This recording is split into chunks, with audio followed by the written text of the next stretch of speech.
Mau menyaksikan kajian Buya Yahya tanpa biaya internet? Segera pasang parabola Al-Bahjah TV di rumah Anda. Bebas biaya bulanan dan tanpa koneksi internet.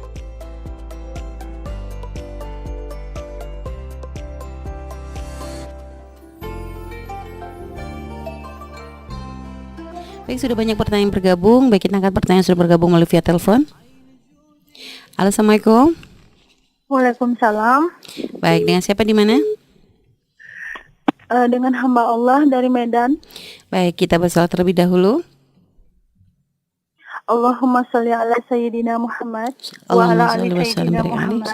Allahumma sholli wa ala ali wasallam. Baik, silakan langsung bertanya kepada Buya. Buya, saya ingin bertanya tentang talak. Tadi yang pertama saya tidak bisa mendengar Buya karena ada gangguan jaringan.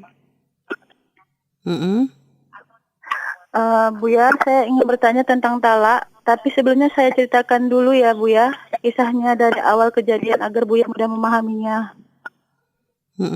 Begini Buya, saya dan suami baru menikah 1 tahun 8 bulan.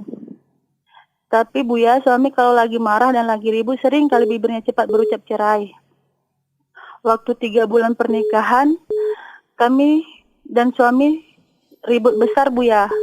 Karena saya cemburu Buya, dan saya ini wanita yang sering dikit-dikit minta cerai.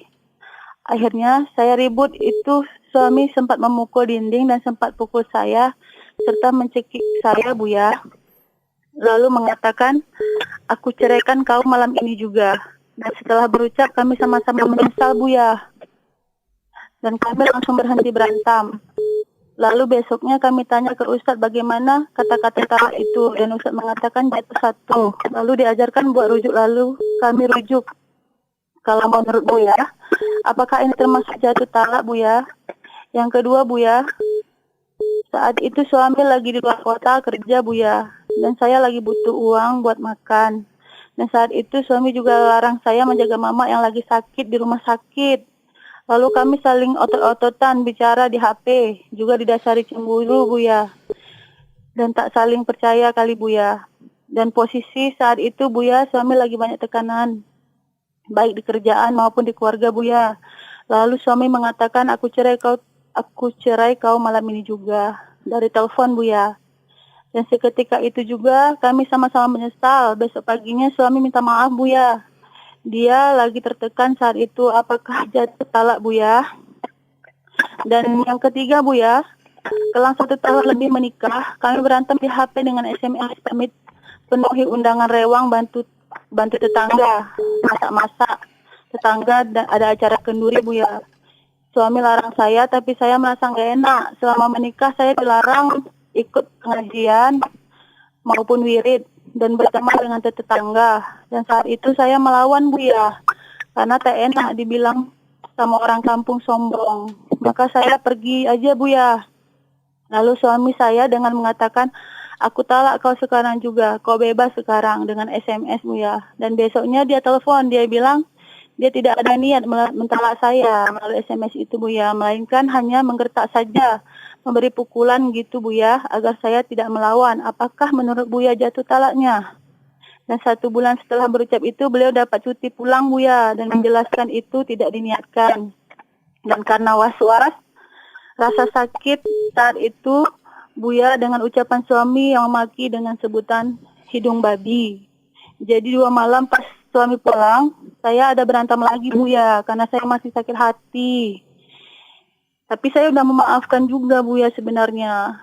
Suami sempat tolak saya dengan kasar, dan saat itu terjadi tolak-tolakan Buya, dan akhirnya dia dengan emosi dan gemetar dia terucap, apa kau mau aku perjelas? Saya tantang lagi Buya, iya saya bilang. Lalu dengan emosi, apakah itu jatuh talak Buya? Aku talak kau, katanya dengan emosi Buya. Dan saat itu juga kami sama-sama terdiam dan menangis Buya, menyesali berantem itu dan ucapan itu. Seketika kami lihat YouTube, pengen kali apakah talak diucapkan suami jatuh. Terus kami lihat Ustadz Somad katakan kata-kata cerai yang diucapkan suami saat emosi sampai menggeletar itu tidak jatuh. Dan kami lanjut bersatu lagi dan komit. Dan dari kejadian itu suami pun mulai nggak tinggal sholat Buya. Yang biasanya setahun bisa hitung berapa kali suami sholat Bu ya. Tapi baru 1 bulan kami mulai hijrah Bu ya. Saya dan suami nggak ada angin, nggak ada hujan, tiba-tiba ribut lagi Bu ya. Suami gara-garanya sepele Bu ya. Suami hobinya memancing. Saya larang, takut beliau ketagihan memancing. Karena suami merantau Bu ya, kerjanya 3 bulan, kadang 2 bulan sekali, terus baru pulang Bu ya. Kalau beliau kesempatannya buat mencurahkan rindu saya ini, maaf Bu ya, kadang-kadang hanya 1 bulan waktu yang tersisa buat saya. Itu pun kalau dibikin untuk mancing, hobinya berminggu-minggu, saya merasa nggak rela Bu ya, waktu sedikit buat saya dibagi lagi untuk hobinya. Tapi suami tetap pertahankan ego. Beliau bilang dia merasa terkekang dan nggak terima dengan larangan saya. Dia marah besar Bu ya, karena nggak masuk kamar sudah 1 malam. Saya tegur beliau, mungkin menyinggung beliaunya Bu ya. Makin marah saya lantang Bu ya, saat bilang gini Bu ya, abang mau apa? Lalu beliau dengan ego dan marah sambil melotot dan balik bilang, kalau yang mau, kau yang mau apa? Sambil marah Bu ya. Lalu saya jawab, apapun mau. Saya tantang balik Bu ya. Dan suami katanya merasa tertantang dan mengatakan, aku talak kau malam ini juga, detik ini juga. Dan seperti biasa Bu ya, dia keluar saking terkejut dan menyesali ucapannya Bu ya. Pertanyaan saya Bu ya, sudah berapakah talak yang jatuh? Apakah ada di antara kata-kata talak yang diucapkan sama suami saya itu yang tidak jatuh Bu ya? Kami saling mencintai Bu ya. Kami sama-sama menyesal. Kami berjanji Bu ya, andai ada kata-kata talak itu yang tidak jatuh atau adalah jalan keluar buat kami bisa bersatu lagi, kami janji Bu ya untuk saling menghargai. Baik. Untuk sama-sama taubat Bu ya. Tolong kami Bu ya. Baik. Baru Subhanallah. 1 bulan belajar hijrah, tapi kenapa cobaan ini datang Bu ya? Kami janji kami akan sungguh memperbaiki hubungan kami Bu ya. Insyaallah. Andai Allah masih izinkan kami buat bersatu Baik. lagi tanpa harus menikah lagi sama orang lain, saya Bu ya. Baik, Dan tolong subhanallah. jelaskan tentang pernikahan Nur Halil Bu ya. Karena Baik. saya ada dengar-dengar di YouTube juga. Baik, bisa dipahami Ibu. Sahabat kami. Baik, bisa dipahami. Terima kasih. Masya Allah. Baik, langsung akan Assalamualaikum, dijawab Bu oleh ya. Bu ya. Baik, Waalaikumsalam warahmatullahi wabarakatuh. Silakan Bu ya untuk langsung dijawab. Ada banyak kisah-kisah. Itu sebetulnya kisah semacam ini adalah kisah orang yang tidak menjadikan perceraian 1 dan 2 itu pelajaran. Coba kalau kita perhatikan, kisahnya sama, kasusnya sama. Hanya kasusnya adalah karena tidak ada kesadaran mereka untuk membangun rumah tangga yang baik. Dari perceraian yang pertama, yang kedua, hingga yang ketiga dengan emosi. Kalau sudah dengar fatwa orang, misalnya Anda mendengar nukil dari Ustaz Abdus Somad mengatakan saya, kembalikan kepada beliau. Memang ada pendapat yang semacam itu karena marah. Cuman marahnya seperti apa? Marah yang menjadikan orang lupa. Tapi kalau kita perhatikan yang keempat, marahnya nggak seberapa amat. Hanya karena dia tidak masuk kamar, kemudian Anda mengucapkan kalimat yang tidak nyaman sampai dia kemudian menantang, tantangan. Ini bukan karena marah. Jadi memang sudah mengarah kepada perceraian. Jadi mencerai marah yang bagi yang mengatakan tidak sah itu, tidak jatuh cerai itu adalah marahnya karena sesuatu yang lain, kemudian dia mengarah kepada tiba-tiba dia mengucapkan kalimat perceraian yang seolah-olah tanpa disadari itu semuanya. Tapi kalau dari kisah yang keempat tadi itu seolah-olah memang sudah jelas dia dengan tantangan begitu, Masya Allah. Ini yang kami perhatikan, Anda ini punya kisah rumah tangga yang unik ya. Tidak bisa saling mengerti pasangannya. Kalau seandainya Anda cerdas, suami punya hobi mancing, Anda temani mancing berdua, kenapa? Kan gitu saja. Jadi jadi sebenarnya kalaupun dilanjutkan tetap saja akan terjadi hal yang semacam ini. Karena apa? Ada ego masing-masing. Semuanya ego, tidak mau memperhatikan pasangannya. Suami Anda juga semaunya sendiri, Anda juga semau sendiri. Makanya terjadi perceraian yang berulang-ulang. Ya. Jadi kalau memang yang ketiga tadi yang Anda tanyakan ketiga, karena Anda sudah menukil fatwa dari orang menurut keyakinan Anda, ya sudah, Anda ikuti pendapat yang itu, yang ketiga. Bahwasanya dengan amarah yang menurut Anda sampai bergetaran. Biarpun menurut jumhur ulama dan madhab Imam Syafi'i adalah tetap jatuh cerai. Ada pendapat lain lah untuk menyelamatkan Anda dari itu. Tapi yang keempat, hanya kisah begitu saja kok sampai seperti itu. Apakah terbukti di mukanya gemeteran sampai dia lupa naik pitam semacam itu? Kalau tidak jatuh cerai berarti yang ketiga. Berarti kalau begitu Anda katanya mencintai. Cinta tidak harus selalu seperti itu. Cinta itu menghargai, cinta itu adalah mengerti, cinta itu memahami. Cinta itu nggak akan seperti itu. Itu egois sebetulnya yang ada dalam rumah tangga semacam itu. Nggak ada keindahan, apalagi suami berjauhan nanti. Datang ribut, suami berjauhan, datang ribut. Apa indahnya dalam rumah tangga seperti itu? Makanya pelajaran itu sudah lama, sudah berkali-kali Anda punya pelajaran. Buktinya apa? Setelah mencerai suami nyesel, nangis. Anda nyesel. Tapi mestinya nggak boleh terulang lagi. Apalagi yang dilanggar adalah hal yang menjadikan perpisahan. Mungkin kita marah, mungkin mohon maaf marah lalu mengolok, lalu setelah itu menyesal. Atau tiba-tiba banting piring tapi menyesal. Tapi urusannya kenapa harus langsung mencerai? Memang tidak ada cara marah yang lain. Ya ini kan kedunguan saja. Masa nggak ada cara lain marah kecuali harus dengan kalimat cerai?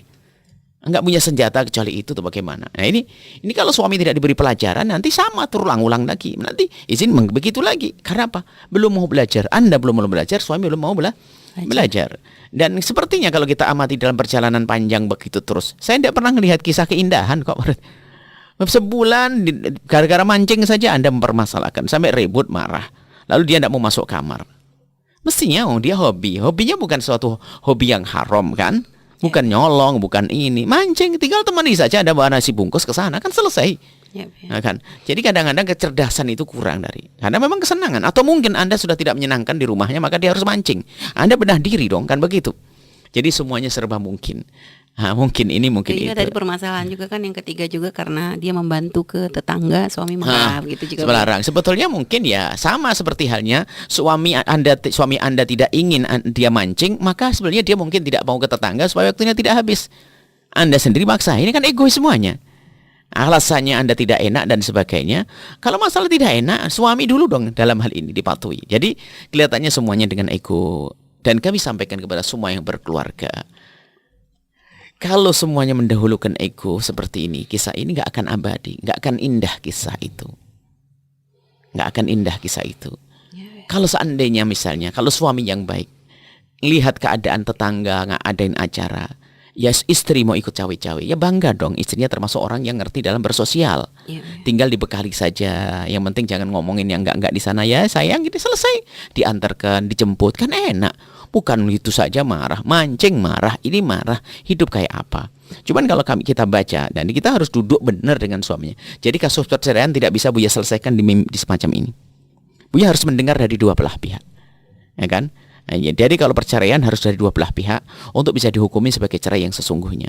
Cuman kalau secara zahir dari apa yang terjadi yang keempat itu sudah dajuh cerai. Kalau mang suami Anda mengatakan malam ini juga kalimatnya soreh dan ucapkan dengan lesan, dengan terang-terangan, maka itu akan jatuh, berarti Anda sudah tidak lagi bisa berkumpul kalau secara ini.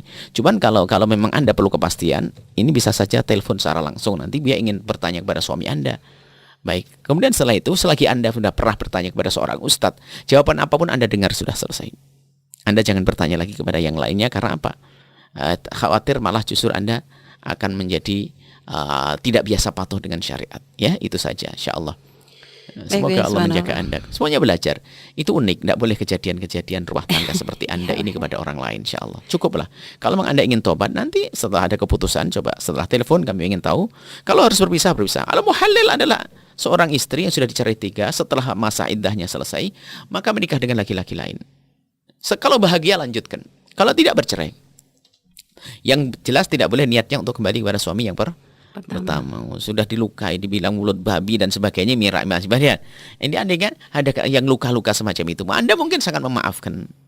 Dan Buya kan ini kan tadi kalau udah talak 3 maka si istri kan harus menikah lagi Buya. Caranya untuk supaya itu kalau misalnya ingin kembali ke suami kan harus nikah, tapi kan tidak boleh disetting ya Buya ya.